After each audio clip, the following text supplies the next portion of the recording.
तो दोस्तों आज जिस खबर के ऊपर हम लोग डिस्कशन करने जा रहे हैं वो खबर फ्रांस के लिए और अमेरिका के लिए स्पेशली बहुत ही ज्यादा अच्छी है। अगर इन दोनों में भी स्पेशली बात की जाए तो फ्रांस के लिए तो ये खबर एक बड़े अचीवमेंट से कम बिल्कुल नहीं होगी। वहीं पर यह खबर रशिया के लिए बहुत ही ज्यादा डरावनी साबित हुई है और पहली बार देखने के लिए मिला है कि हाँ, रशिया यूक्रेन वॉर का नेगेटिव इम्पैक्ट रशिया के ऊपर पड़ा है। लेकिन अगर बात की जाए स्पेशली हमारे भारत की, तो ये खबर भारत को भी और ज्यादा कॉन्शियस कर देने के लिए काफी जरूरी है।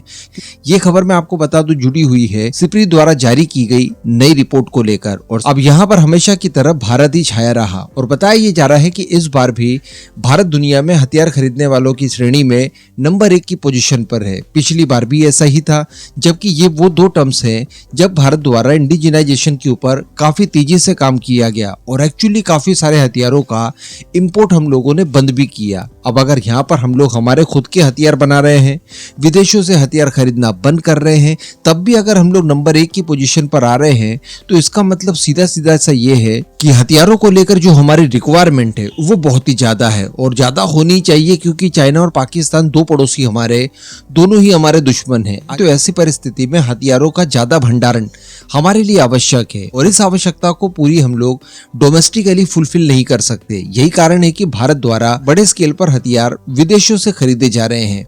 तो यहाँ पर भारत को और तेजी से इंडिजिनाइजेशन के प्रोग्राम्स चलाने होंगे और स्पेशली अगर बात की जाए विमानों के क्षेत्र में, तो यहाँ पर हमें और ज्यादा काम करना अति आवश्यक है। और वैसे भी मैं आपको बता दूं कि कितनी भी तेजी से काम कर ले, अगले 1 और 2 टर्म में हम लोग फिर से हथियार खरीदने को लेकर नंबर 1 की श्रेणी में आ सकते हैं। कारण है कि अभी हमें रफाल एम खरीदने हैं फ्रांस से, और इसके अलावा P75I को लेकर जो डील करनी है, इन डील्स के जरिए हमारा जो आंकड़ा है वो पहले की तुलना में और भी ज्यादा बढ़ जाएगा। लेकिन इसके बावजूद जितना हो सके उतना इंडिजिनाइजेशन के ऊपर काम करने की आवश्यकता है। लेकिन इससे जो जुड़ी हुई फ्रांसीसी खबर है वो काफी ज्यादा रोचक है। बताया ये जा रहा है कि भारत ही नहीं बल्कि दुनिया भर में हथियार बेचने के मामले में रशिया को पूरी तरह से रिप्लेस कर दिया है फ्रांस द्वारा।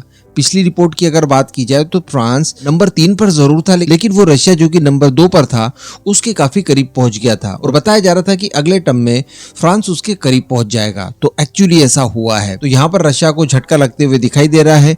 भारत हो या फिर बाकी के उसके हथियारों के ट्रेडिशनल ग्राहक हो, वो सभी उसके हाथ से जा रहे हैं। इसके पीछे कारण वही है रशिया यूक्रेन वॉर, उसकी वजह से लगाए गए सैंक्शंस और हथियारों का निर्माण समय पर न कर पाना। भारत को ही स्पेशली अगर देखा जाए तो देखिए S-400 की डिलीवरी अभी तक हमें रुकी हुई है। इसके अलावा दोस्तों भारत की अगर स्पेशली बात की जाए तो बताया ये जा रहा है कि पिछले कुछ समय में भारत द्वारा अपने हथियारों की रिक्वायरमेंट को डाइवर्सिफाई किया गया है। इजराइल हो, फ्रांस हो, अमेरिका हो, यहाँ से बड़े स्केल पर हम लोगों ने हथियार खरीदे हैं जो हम लोग पहले रशिया से खरीदा करते थे। और भारत द्वारा रशिया से खरीदे गए हथियारों की क्वांटिटी हमेशा 50% के लगभग हुआ करती थी। केवल 1960 से लेकर 1964 के बीच में एक ऐसा समय आया जब भारत द्वारा रशिया से 50% से कम हथियार खरीदे गए। उस समय रशिया सोवियत यूनियन हुआ करता था और ये दौर वो था जब इस बीच चाइना के साथ हमारा युद्ध हुआ था और उस समय हम लोगों ने दूसरे देशों से हथियार खरीदे थे। लेकिन उसके बाद लगातार रशिया भारत की कम से कम 50% रिक्वायरमेंट को फुलफिल करते आया है डिफेंस के क्षेत्र में। लेकिन वर्ष 2019 से लेकर वर्ष 2023 के बीच में ऐसा मौका पहली बार आया है जब भारत द्वारा रशिया से 50% से कम हथियार खरीदे गए हैं। ये वही समय था जब हम लोगों ने फ्रांस, अमेरिका, इजराइल से भी हथियार खरीदे और इसी के साथ साथ इंडिजिनाइजेशन के प्रोग्राम भी बड़े स्केल पर चलाए। इस बीच में आपको बता दूं कि यह आंकड़ा 50 से नीचे गिरकर 36% तक आ चुका है। यानी रशिया करंटली हमारी 36% डिफेंस रिक्वायरमेंट को फुलफिल कर रहा है।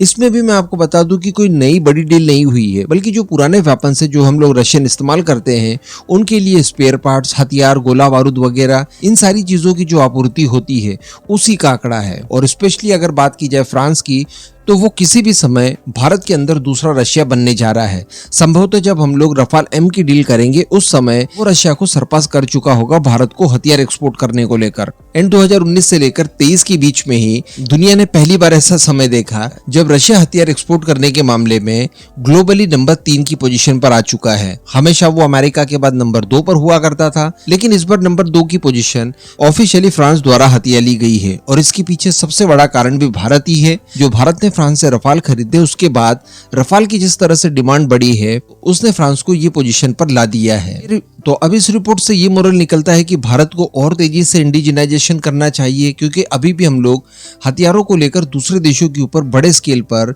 निर्भर करते हैं। इस पूरे मुद्दे पर आपका जो भी मानना हो नीचे कमेंट करके जरूर बताइएगा।